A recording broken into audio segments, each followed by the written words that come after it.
Hello, so today I want to share a few thoughts about God's mercies, or you could say miracles, and one tip as well. So for the tip, if you ever listened to any of the Story Hour audio stories that I shared about a few weeks back, they're like half an hour long stories for children that are like dramatized, but they're just audio. So there are some on YouTube on the channel there. It's a radio station, but also on their website they have a page of free stories. It's called Your Story Hour. I'll put the link in the description below. But every week they have like 7 different stories on there that you can listen to for free, and then like the next week they'll change them. So every week there's different stories being put on there. So I really enjoyed listening to them with my children, listening to some of them at least. So if you like audio stories, it's a good one to check out. So last week I shared about Paul and how he did God's will no matter what, and going to Jerusalem. Well, this week I've been teaching about what happened when he got to Jerusalem, and it was very hard.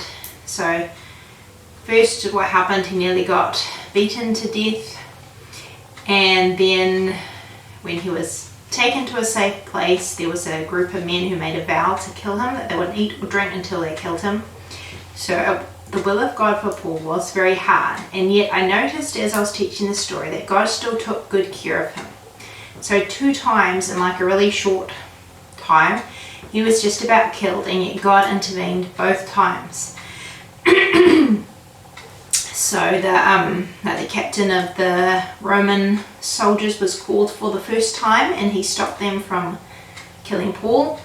And then the second time, somehow Paul's nephew, of all people, heard about the plot that these men, or the vow that these men had made, and he was able to get to Paul and to warn him.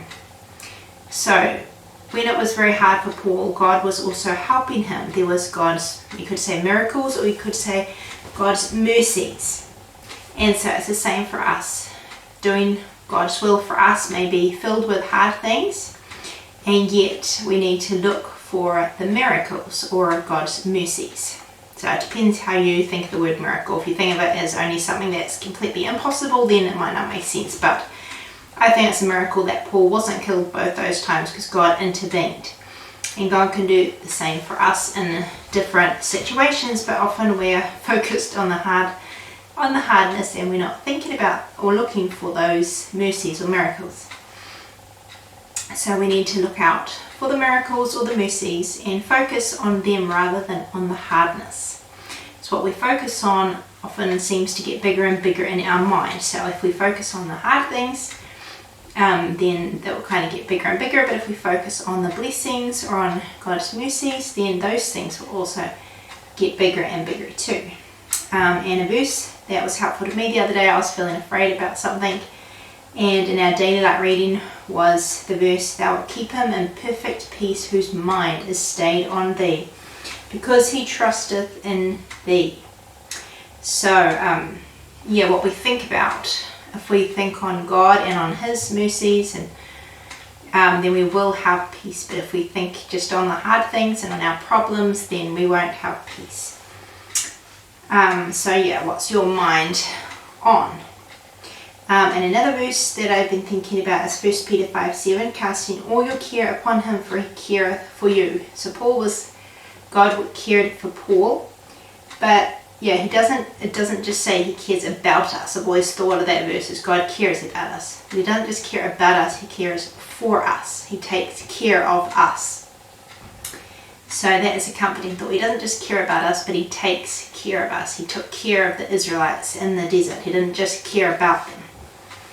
And just 2 quotes that I read tonight. I was reading a chapter in a book about God's mercies, and a quote in there was, "A good Christian is not a grave to bury God's mercies, but a temple to sing his praises." So, and another one is, "To bless God for mercies is the way to increase them. To bless him for miseries is the way to remove them." So those are quite neat quotes. And some verses that Johan read in church this morning was, "It is of the Lord's mercies that we are not consumed, because his compassions fail not. They are new every morning. Great is thy faithfulness.